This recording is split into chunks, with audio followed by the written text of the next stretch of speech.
Good afternoon and welcome to this week's episode of Safety Culture Solutions, brought to you by Safety Culture Strategies.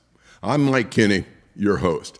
Each week we have the opportunity to talk to numerous PhDs, people of amazing knowledge, expertise, all the way down to what I call the people that carry the tools for a living. We get lots of insight and perspective of what is critical to be able to establish and maintain a positive safety culture. Examples include leadership, commitment, employee engagement, and how you actually end up with a better place to work for everybody. Today we are thrilled, and I do mean thrilled with a capital T. We've got Mr. Corrie Pitzer with us. He is the CEO and founder of Safemap International, a company specializing in the psychology of risk. He has a bachelor's and honors degrees in industrial psychology, honors degree in business management, an MBA, and a graduate diploma in education.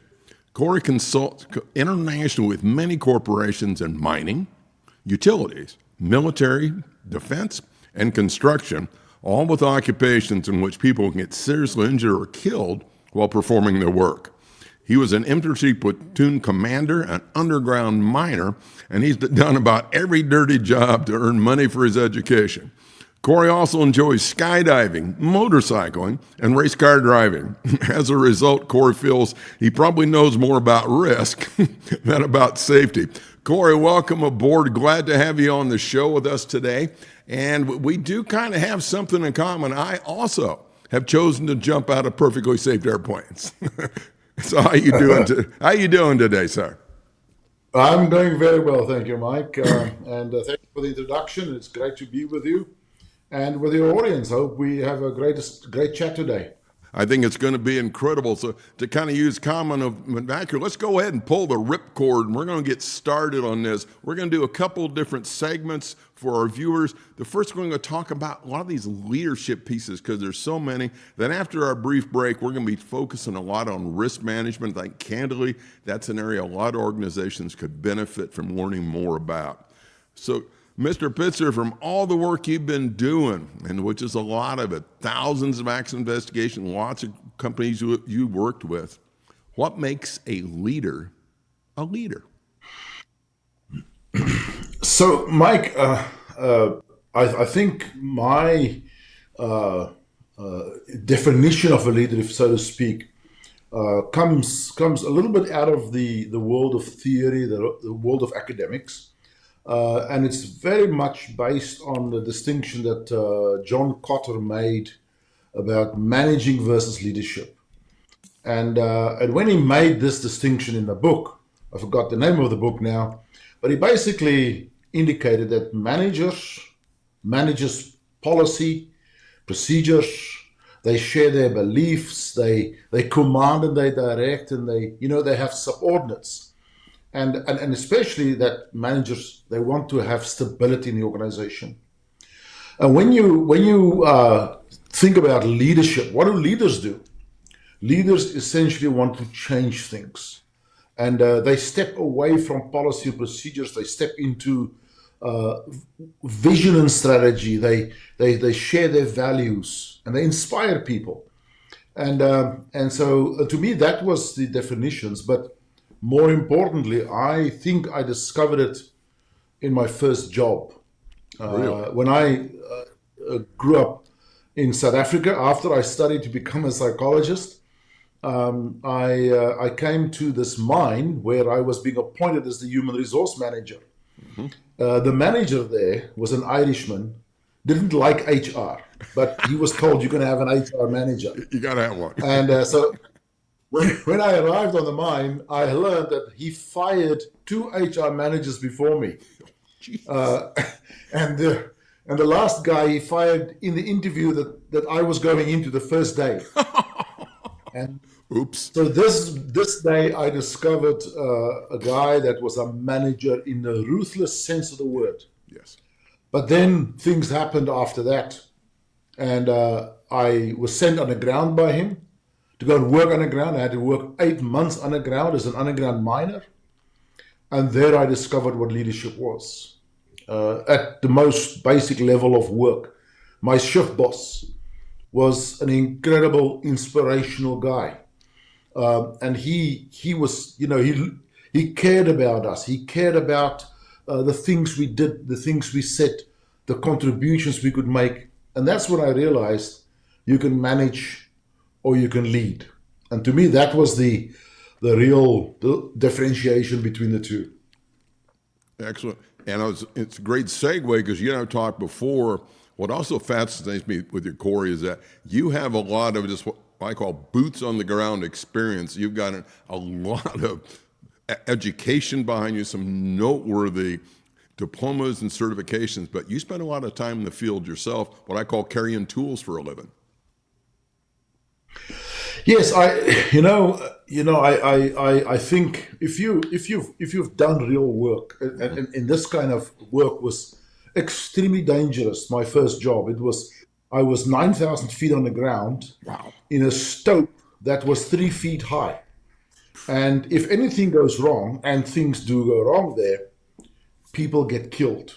This is a harsh reality, and so and that's where I realized that any move I make today could be the last move I make in my life.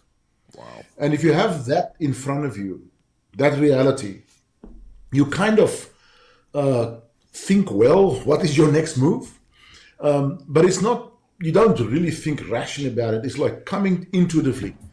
And before I went into this real world of a job, I was in the military. And I was 2 years in a war zone, basically. And I was a platoon commander.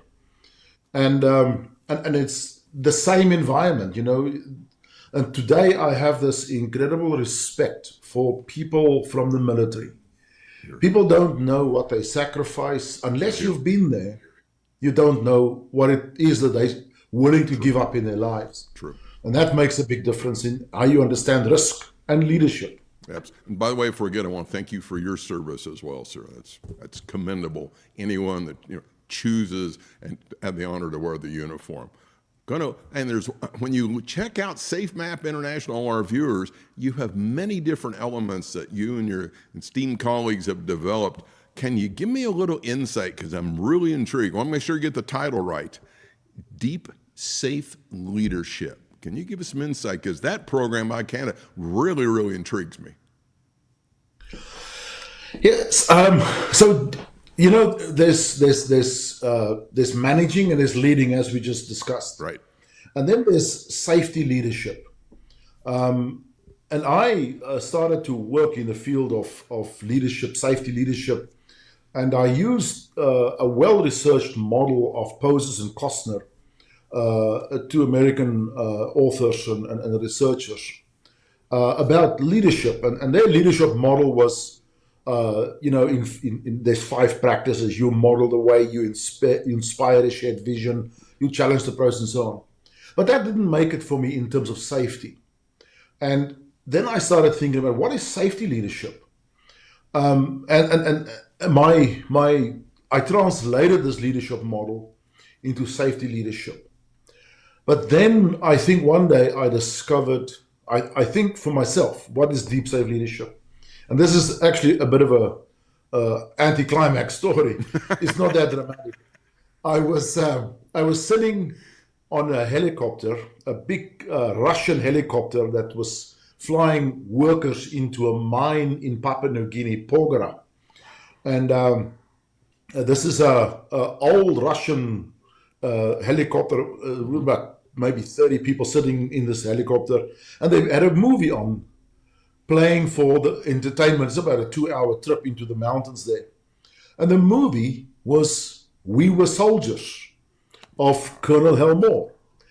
And I watched this movie on this flight, and that's when I realized there's something else. And that's when I started looking at the military models of leadership. Now think about this, and that's where I was. A military leader, probably young infantry platoon commander, is maybe 24, 25 years old. And they take 18, 19-year-old soldiers into a war zone, into danger, where they can be killed. So if that is a different level of leadership. And it's that when I discovered what deep safe leadership means. And so Colonel Hal Moore became a big role model for me. I read his books. I watched his movie probably 500 times because I used this movie in my leadership courses. Sure. And so I would watch this movie all the time. And I actually met him personally before he died. Really? Wow. And he was 92 years old. Wow. And it was a tremendous experience to actually meet this American hero Sure. that was able to just with his life. And I met his son through this. And but here's the difference. Deep safe leadership is not just you model the way. You know, you not I expect this. Deep safe leaders, they share passion. They speak from their hearts. And not only do they inspire people with a vision, like in the Coases Pastor model, they inspire people from the front. If you watch the movie, he made a promise to his soldiers before they went into the battleground and said, I'll be the first to step on that field and I'll be the last to step off it. And he did. You know, it's like, you know, as a parent, when you sit in the audience, him talking to the parents, this guy is going to be in front of my son in the battle zone. Isn't that what deep safe leadership is about? So, and you know, there's such a deep level of leadership, I think is different. Absolutely. So for our viewers, Corey, can you give them a little teaser from what Safemap International does with this deep safe leadership? Is it a CD? Is it a book? But I think it's a lot more than that. You truly get engaged with your clients. Is that a pretty accurate statement?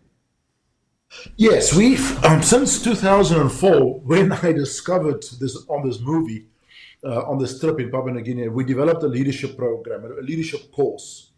And it was initially over 3 days, and eventually we had it down to a day and a half, where we have this intensive engagement with a team of management, a group of leaders, and we 18 as the maximum of our course.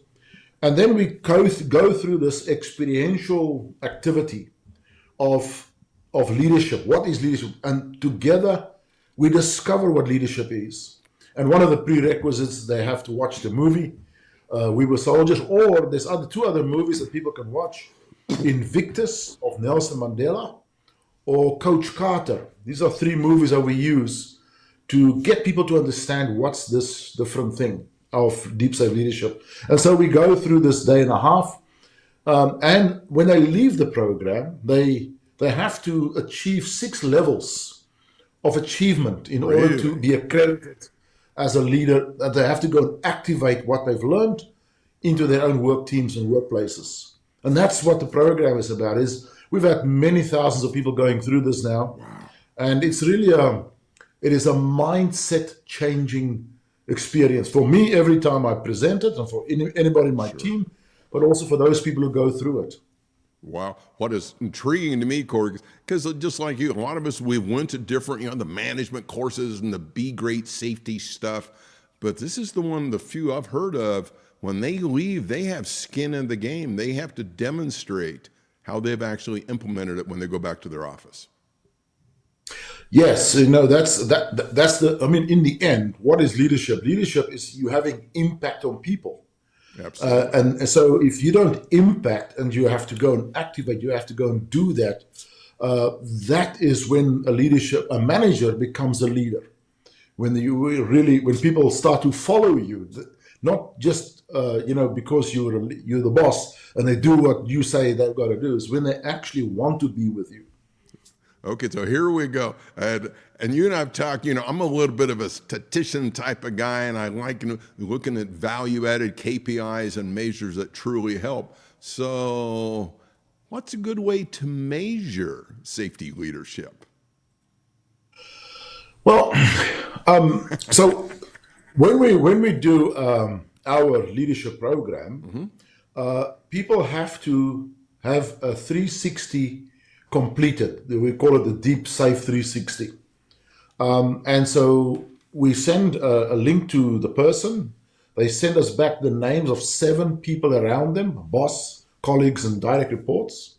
And then they actually complete this 360 about this person. And when they come into the course, they have this profile. But apart from that now, what we do in terms of this measurement, this is you measure safety leadership through perceptions of people.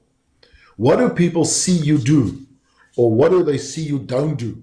Yes. So, and there's a distinction. So in our measurement, we give people an option. So we give them 24 statements, and there's a managing kind of statement and a leading kind of statement. They have to choose about a bit of this leader between the two. For instance, there's two statements on the screen. I share personal values that matter to me. This is what they see of this leader. Or this leader talks about safety goals that has to be reached. That's the managing kind of leader. Yes. So they have to select which one of the two. And so when they do this, they actually, the profile that the person gets shows them on a profile, are they leading towards leading, or are they leaning towards managing? Cool. But you can do this in your personal observation of people, of the person above you or next to you. What kind of focus does this person have? Do they touch people's hearts, or do they motivate people? Those are measurements that makes that distinction, and those distinctions come into these like what we call the practices: sharing passion, inspiring, dare to differ, empowering people, touching heart. And that level of measurement is right in there. Right on target. So before we go to break, and these all kind of segue together if you notice. So from your time in the field with us, Corrie, and you and your team have done a lot of it, what does it look like when a leader is truly not being effective? There's some very interesting examples of catastrophic failures that, and this is a topic I've researched for a long time, like the Deepwater Horizon disaster. If you have a look at what happened there the night before, the days before, and there's all the technical causes and so on, but essentially there was leadership failure. Yes. And here's my example. When I there's a movie about that too. When the management of BP went to that oil rig the night before, they were flown there to go and give this crew an award for working 7 years without an incident. Yes. Now think for yourself. Can you work 7 years on an oil rig with no incidents? It's clearly a lie. But they pretended that they believed them, basically. And that to me is not leadership. That's failing leadership, Yeah. And that's what. And so you can have these catastrophic events as a result of, and there's many examples about this when you focus on expediency and efficiency and not on the true value things in an organization. So to summarize that perspective, real quickly in Deepwater Horizon, turned out they had incentives for using the handrails and putting a lid on your coffee cups. But exactly. Other items, not so much. So from your perspective, Corrie, I think what I'm hearing is that for these examples of failed leadership, they may not be really blatant right in your face, but gradually over a period of time, kind of like an iceberg or glacier speed moving along, as they start emphasizing the wrong things, perhaps even inadvertently. Because, exactly, with all good intentions, we want to be safe. So we focus on safety. Let's reward safe behavior. Let's reward no accidents. Well, then you start to create a huge ripple effect in your organization where people don't want to tell you when things may go wrong because you want to be safe, So it's a failure in that regard. So it ripples throughout the organization. Maybe not visible, but eventually it becomes connected up and it becomes catastrophic. And just like the series of dominoes, they start to fall. Ladies and gentlemen, boys and girls, do me a favor. Don't go away. We're going to go to a short break. We're going to come back, Corrie Pitzer's Safemap International, and we're going to be talking about risk. Get your notepad and ink pens out. This is going to be a great discussion. Stand by. We'll be right back. Safety Culture Strategies provides world-class safety culture and safety program management consultative services for clients throughout the United States. Whether your company is pursuing Voluntary Protection Program STAR designation, ISO 45001 certification, or considering a comprehensive review of your current safety programs and processes, Safety Culture Strategies brings hands-on experience combined with a unique perspective that readily translates from senior management to task-level personnel. This collective skill set provides you with a very insightful health check of your overall safety management system that can also assist with reducing injuries and attrition, as well as increasing profitability. Safety Culture Strategies is also certified to provide Ziegler Institute employee engagement training and leadership coaching. When combined with established relationships with federal and state regulators, Safety Culture Strategies is uniquely positioned to assist the safety culture efforts of any company. For additional information, visit www.scstrat.com or call us at 702-780-1410. After all, every company has a safety culture, but is it the culture you want? Welcome back. And as I think you're learning, especially today, I think a lot of senior team, the C-suite people, they want that great safety culture, but sometimes they're not aware of all the subtleties that are part of being able to establish one that's truly positive and sustainable. So Corrie, kind of round two here, if you will, and I am a big fan of risk management, understanding what risk is and is not. Unfortunately, like yourself, I've seen it misused a lot in discussions. It makes me kind of cringe. So from your perspective, when we start talking about measuring safety, what's the correlation between measuring safety and measuring risk?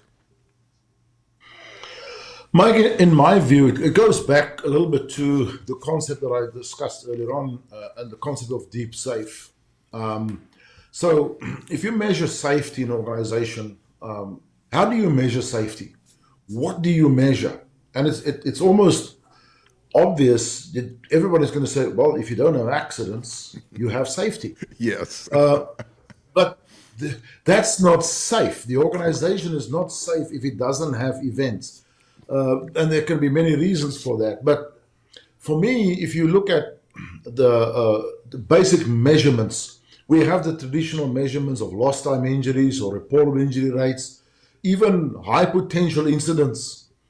Those are all reactive measurements. It already happened. And the risk measurement for me is when you start to think about what potentially could happen, what is probable to happen, and then way out there what is possible. If you take the whole concept of likelihood out of the equation, what is possible? So that is when you start really digging into risk and a different kind of indicator that I like to call latent indicators. And it's possible to measure there. It is, going back to my work on the ground in that first 8-month period of my life, my career, I worked on the ground there, and we were a small team of people mining platinum. And sometimes, things are going great. Everything is going well in terms of production. Nothing goes wrong. And then suddenly there's an accident. And we did not quite figure out what did we do wrong before and after. It's like we've done what we done yesterday, and suddenly there's an accident. So it was hard to understand what is this measurement of safety. And everybody was measuring, if you have an accident, you're unsafe. If you don't have one, you're good. But it just doesn't work like that. There's so much in depth there that of risk that we don't understand, especially the random events in an organization. Risk is random. There's no predictability about risk because it's a random event. True. So to touch base real quick, and again, I play a lot in the world of risk management. There's the DoD standards, MIL standard 882 that I really enjoy using. And ordinarily, you'll talk about the severity and then the probability. And what's fascinating course, what I'm hearing from you, that you initially challenge these organizations, just set aside the potential for it to occur, just view it as this risk, and how could you moderate it or mitigate it? Yeah, so, if I give you an example, for the last 2 years, I've worked for a resource organization, and the program that they wanted was the elimination of fatalities. Now, this organization is probably one of the leading companies out there in terms of safety, and this focus on risk management in their organization, very advanced. Yet, as we went to the sites, and we visited 40 sites around the world, we uncovered through this process thousands of fatal risk exposures that would never feature on any metrics, on any matrix, on any measurement. One example of these kind of events or exposures was, this was a mine, and this mine had they generated their own power. So the power plant was on the mine site, right next to the shaft that they're taking 120 people underground every day. And what we uncovered here was this: the air intake of the underground operations was right at the power plant. Now, the power plant, the generation plant, uses diesel. So there's a massive diesel tank right underneath the air intake of the mine. It never went wrong ever before, but here is a catastrophic event sitting there waiting to happen, and you can't measure that, not through any metric. Good point. So you've got to find something. You got to go. Likelihood is not the issue. What is possible? Wow. And if you take that approach, you start to discover things, and you start to then you can start to manage things. You can then start managing exposures as against managing events that already happened. Now you want to analyze them to prevent them happening again. It's too late. Wow, fascinating. That's a really incredible approach. I keep saying fascinating to you because you're kind of a fascinating guy. But to have that strategy, say, what is possible? Don't worry about probability and frequency, just what would be possible. Talking about possible, from your perspective, is it actually possible to predict a major accident or fatality? The short answer to that is no. Okay. You cannot predict it. And anybody that claim they're going to predict where your next event will happen is selling you snake oil. There is no, it really cringes me to think that there's a lot of that happening these days. Software companies especially, we're going to measure all your trends, and we're going to tell you where's the next one. Well, this example I just gave you, how are you going to measure that as a trend? Where is that showing up in any software metric? So the actual event cannot be predicted. But what we can start to work on is exposure. Where is our exposures? And that is on a cultural level in the organization, not on a systemic it is on a systemic level, but not on a behavioral downstream level where you measure rates or trends in accident rates or trends in controls and things like that. That's far too late. It's far too far downstream. Excellent. So another topic that's, again, I'm going to use the term fascinating until I wear it out. I've worked with a lot of organizations. It took a while for them to understand, candidly, when I talked about a Black Swan event, things they really hadn't thought about.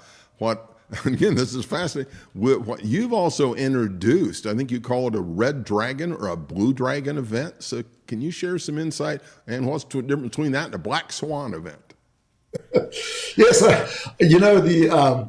the Black Swan concept is very well introduced by Nassim Taleb in his book Black Swan Events or something. Yes. And this comes out of the financial world. Yes. That you cannot predict these massive catastrophic events. They're unpredictable, or you can only see them in hindsight. But there's a French financial analyst, risk management guy with the name of Sornet that said there are events out there that can be predicted.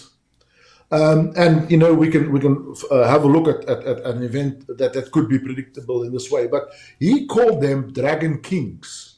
So I didn't like the term Dragon Kings, so I changed it to Purple Dragons. Purple Dragons. So Okay. Black Swans, Purple Dragons. And Purple Dragons is just a term that I started to use to indicate catastrophic events, fatal exposures that we can start to look at how do we predict them. And there are indicators that I call latent indicators. Okay. That is indicative of increases your exposure to these events or decreases your exposure to these events. So I can, maybe if you want me to have a bit of a chat about what those indicators are. Please do. That would be phenomenal. So there's in the utility industry in the United States, just as a backdrop, they've rank ordered utilities, about 30 of them, big ones, all the big ones, in terms of their reportable DART rates. And they categorize them in best, second best, third, and fourth quartile. The group of utilities that was the best performers in safety, in DART rate terms, were actually also, over 12 years, the group of companies where most fatalities in that industry happened. 62% of all the fatalities that happen in that industry happened in the organizations that had the best DART rates. Really? Wow. So now, what does that tell you? Yeah. Is having a good safety record, a good safety metric, is that not maybe indicative of what can go wrong catastrophically in your organization? And the reason for that is what we talked earlier about, is I call this risk secrecy. The organizations that are so focused on safety, this catastrophic organizations like Deepwater Horizon, BP Texas, going back to Bhopal, they all shared people did not want to report concerns up in the organization. Either they can be stepped upon or there's going to be a reaction against them. So people keep information to themselves. So all of those catastrophic events, the common denominator is this. The knowledge about that causation existed in those organizations the minute, the hour, the days before the event happened. So the more risk secrecy you have in your organization, the more you are exposed to fatal and catastrophic events. So there's an indicator, and we can measure that. You can actually measure the degree of risk secrecy in an organization. Really? That's just one indicator. That is phenomenal. And I was going to mention, you're talking about the 10 C's, sometimes not to share. And with Deepwater Horizon that day, I'm sure you've read the reports I have, and I talked to some of the people involved in this, that the explanation by that head driller on why the pressure was so different, nobody understood what he was really talking about, but nobody wanted to be the first one to raise their hand to say they didn't understand what he was saying. If you measure the culture in the organization and you can measure that, you can get an indication of the strength of reluctance, so to speak, of people to speak up and speak out. So that's one indicator. Another indicator is something that I find quite fascinating, is the type of compliance in the organization. And with that I mean that if there's a blind compliance, there's a strong focus on we follow the safety rules, we don't deviate from safety rules, which sounds good. That's what we want in safety. But think about the actions and behaviors of a pedestrian. Where do pedestrians get killed? Well, large proportions of pedestrians are getting killed in the crosswalks. In the crosswalks, yeah. Well, why are they getting killed there? Because in that environment, they are simply complying. They don't have to think. They don't have to look for risk. They are protected. And you can measure that in an organization. So that's why I'm saying these latent indicators are functioning at a cultural level of the organization, and you can measure that quite effectively. Wow, that is fascinating. And there's another piece I want to get into that I think you've went out on a ledge a little bit versus some other companies out there. I want to make sure that you popularize, make sure I got it right, the term risk competence. Can you give some insight on what that means? Because I'm highly confident, Corrie, some of our C-suite viewers, when they hear risk and competence, it may make them a little twitchy. So yes. So, this is maybe sometimes this is where I'm stepping a little bit on the toes of the safety profession. But my thinking is this: people in a high-risk environment, they have to take risk. There's no question, because a person going into a mine underground, they already take risk. A person going onto an oil rig, they're taking risk. So the philosophy is this: you have to avoid risk. We don't want you to take a risk. Well, that's contrary to what we are letting them do on a day-to-day basis. So when I talk about risk competence, we're saying that we should make people smarter, better to take risks that they have to take anyway. And the only way you can actually make people smart and better in taking risks is if you ensure that they have got the skills to see risk, they've got the skills to judge risks, and they've got the skills to make the right reaction happening. So, in terms of the examples of, say, the Piper Alpha disaster, where did people die? They died in the accommodation blocks where they were waiting, following the rule to evacuate. They have to go to the accommodation block. And the people that survived are the people who jumped into the sea. They took a huge risk by jumping into the sea. True. And they actually saved their lives. So, risk competence for me is, if you think about this also, okay, compliance in safety is the philosophy, but in the real world of production, we want people to innovate.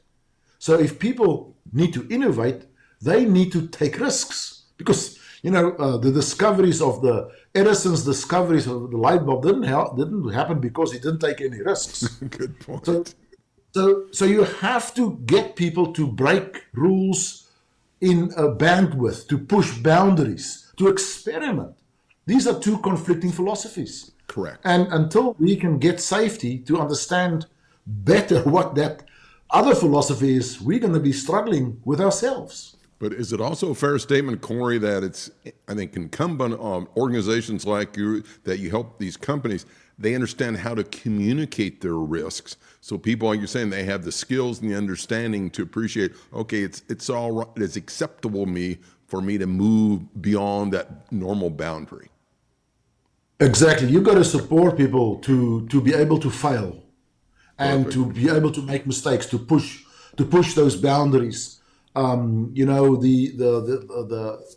example I like to use is that of a hurdler. When you run hurdles over 100 yards, you have to jump over that hurdle as low as possible in order to be as fast as possible. In the safety profession, we say to people, jump as high as possible so you don't fall. But that slows us down. It would slow you down. So we have to find that happy medium. But that means we have to support people. When they make mistakes, when they push boundaries, that we know, look, we are there for you. Very well said. So from your viewpoint on this, when there's an accident, like a significant accident, is that also a failure of the company risk management program? Well, that could be a failure of so many things. True. Depends on what that risk management program is. And here's another indicator of organizations that are much better at managing risk exposures. There's a big focus these days on serious injury and fatal risks. We have our top 10 things that kill people in the industry. So we're going to focus on that. We put special controls in place. Well, that is a narrow view of risk in your organization. That's actually very myopic. So the organizations that I found that were most capable in this field are organizations that had dynamic risk identification processes. They were able to look at risk from a dynamic perspective. So that is the indicator that makes them different. So it's not so much a failure of the risk management system. Mm-hmm. It is a failure of we focus too much on the control of risk and not enough on the identification of risk that constantly migrates, that constantly moves and shifts in the organization. And we tell people, those are the 10 you look for. Well, maybe those are the 10 that's not going to kill you. That you're doing a good job. So as an old beat up safety guy, in my case, candidly, they're probably looking at the wrong stuff. We may be looking at the wrong stuff. All right, before we end this, and this has been a fascinating conversation. Odds are, I think my YouTube channel is going to blow up and people want you to come back. How do people get a hold of you, Corrie? Well, our website is probably the easiest way, www.safemap.com. And, we have a little template there. You can leave us a message and we can reach people back from there. That'd be perfect. Okay, you've had the pleasure of speaking to numerous organizations, including the National Safety Council. By the way, viewers, it is not very often that these large conventions and gatherings invite someone back more than once to be the keynote. Corrie has that in his pedigree as well. They love having him come back. So, Corrie, you've been on stage at a big conference and you get done and people are standing ovation and they're saying encore, encore, and they're excited. They want your autograph. When you go to leave, what's maybe 3 or 4 things that you truly hope they write down and they take back to their company to help improve their safety culture? I'm not so sure they were giving me standing ovations and not my autograph. But there are things that key things for me that are essential to take away from any presentation. For me is this, a safety journey. We have this idea that safety journey goes over a period of time and we're going to change and improve. My view of a safety journey is it starts every single day, every morning, at every shift. It starts from scratch. You're not on a journey and the gains you've made yesterday is going to stand you in good stead for tomorrow. We have to make that journey every single day, every single shift. For me, that's the first one. Safety journey starts every day. The second thing that's important for me is this. Safety is not rocket science. Good. It is far more complicated than that. True. We have this idea that, let's look at human error and sort out. Let's get people to make good choices. Let's get people to keep their minds on the job. Yes. It's not that simple. If it was that simple, we wouldn't have had safety issues. Everybody would have been doing it. So it's more difficult than rocket science. And I think the third one for me is probably the most controversial one. The best safety you can achieve is to have no safety at all. And with that I mean, there's no slogans around the site. There's no posters anywhere. We don't start a meeting with a safety share and have a chat about safety. That's not safety. Safety is, in the best organizations, is an absolute given. It's not, you must land the plane safely. What? Good I'm point. going to land the plane. I'm going to land it. And safely is a given, Yes. You're going to go on the ground, you're going to mine today. Do it safely. Of course I'm going to do that safely. It's almost an insult to say to me, you should have your mind on the job and be safe. To me, that's not what the real world safety is all about. Where safety is a given. We don't even talk about it anymore. Wow. That's to me the three. That's 3. That is absolutely phenomenal. I like the discussions on what is an exposure. We really need to recognize that, candidly, there's not a true way to predict a major incident or fatality. And I really like the discussion you were just sharing, that your safety journey, because I've always said to people it's ongoing. You never really get to the end zone, if you will. but I also really enjoy your perspective. It's a daily journey. You kind of reset it every morning, every shift when that team gets back together. And if you've truly inculcated safety into your organization, it's seamless. It's not something extra you do. It's just part of your DNA. Corrie Pitzer, and I cannot thank you and the team at Safemap International, what you're doing. I am firmly convinced your trajectory for any organization is going to help them if they're willing to learn from you. And this has been a great episode this week, and we cannot thank you enough for being on board with us.